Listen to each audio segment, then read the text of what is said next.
when I stuck the motor in, there just wasn't enough room for the mechanical fuel pump off the engine, so I had to put an electric one in. This is actually off of a 90s or well, 93 to 98 Chevy pickup. Was a 6.5 because that had the electronic injection pump with the lift pump.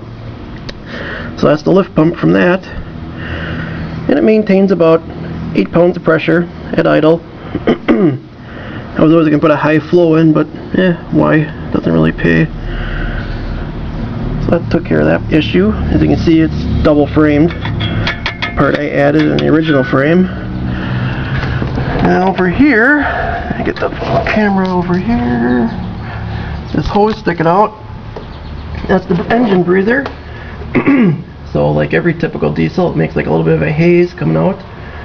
Usually that goes into the intake manifold, but I'm not a big fan of eating the exhaust or engine puke. So I'm old school. Got a road draft tube, which is kind of fun on hot days or a real sweaty, muggy day. Steam will come out of here just a little bit. When you're sitting on a stop sign, you know, it kind of rolls up from the side of the car like they did back in the 50s and 40s and the 60s when PVC valves weren't invented yet. So people will be like, hey, your car's smoking. And I go, yeah, it's supposed to. Don't worry. Kind of cool. There's always a debate then. Do you put the oil filter on dry or do you fill it up first? I was always taught to fill them up. Especially on an engine that the filter faces down, or, well, you know, it's up and down. So pretty much all the old GMs, except for the 6 cylinders. You know, a lot of the diesels, stuff like that, they're usually up and down, and I always was told you fill them. And there's people out there who say, no, you don't fill them because then you're just dumping unfiltered oil in there. Well, yeah, sure, but I don't know. I'd rather have it make oil pressure quicker than have it run that much longer without oil pressure. Granted, it's not going to run that much longer, but this is what I've always done. That's what Dad's always done, so that's what I do. And diesels, I always run the Dello 400 LE. We've been using that forever in the big tractors and the trucks at home. And all my little diesels I have running around, I always run this in. Never had any problems. And there's people out there that like the Rotella T, and there's other people that like Mobile and other stuff, but we've always had good luck with this, so that's what I usually use. Alright, time to put the filter back on. It's full of oil. Yes, I am using a frame filter.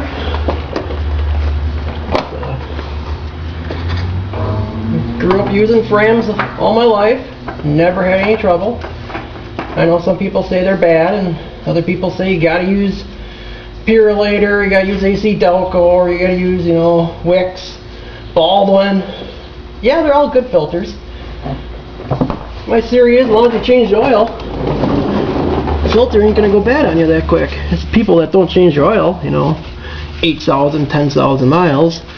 Yeah, you're asking a lot, and yeah, I would definitely buy a premium filter, but on this car I change it every 2,000, which, yeah, it's often, but that's only 2 times a year, and I'd rather have clean oil in it than dirty, nasty oil.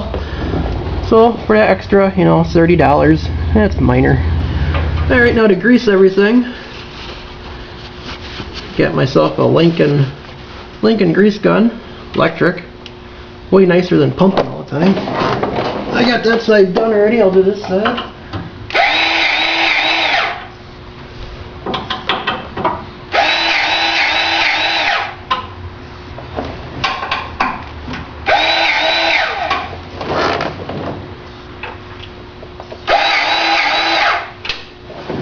And that is that.